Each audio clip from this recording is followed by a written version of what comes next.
Hi there, I'm Christine Dunbar from SpeechModification.com, and this is my Smart American Accent training. In this video, we'll look at how to pronounce force and fours. So these words have different spelling but fairly similar pronunciation. The only difference between force and fours is that force, the letters CE say the S or S sound, and fours, the letter S says the Z sound.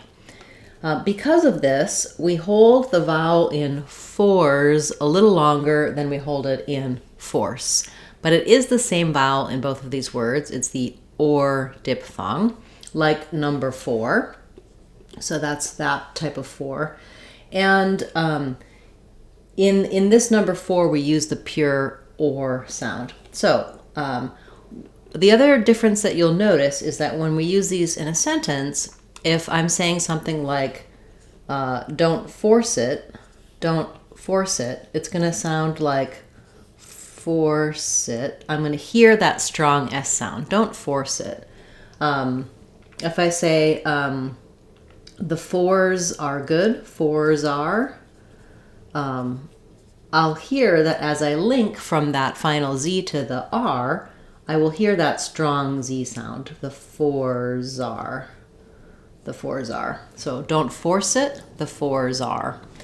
As I mentioned before, if I'm just saying these two words by themselves, when I say force, it's going to be a little bit shorter. When I say fours, it's going to be a little bit longer.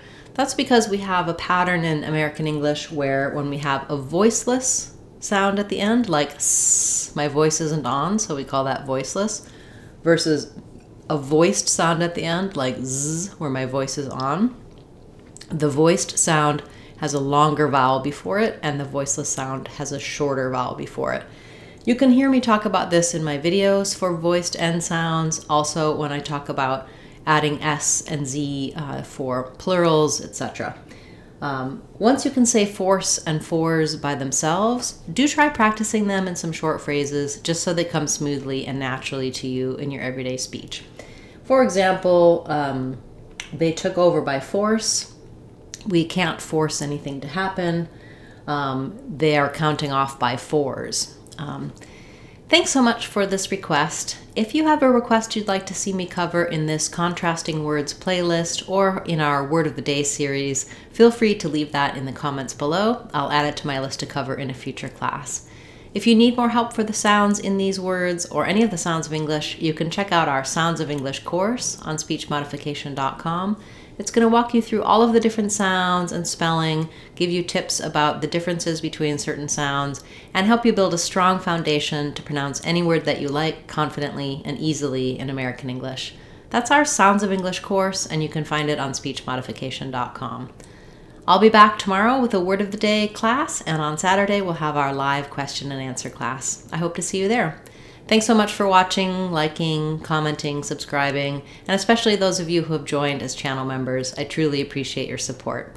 Looking forward to seeing you in our next class. I'm Christine Dunbar from SpeechModification.com. Remember, if you want to sound like a native speaker, you can do it. SpeechModification.com. Bye everyone. Hope to see you again soon.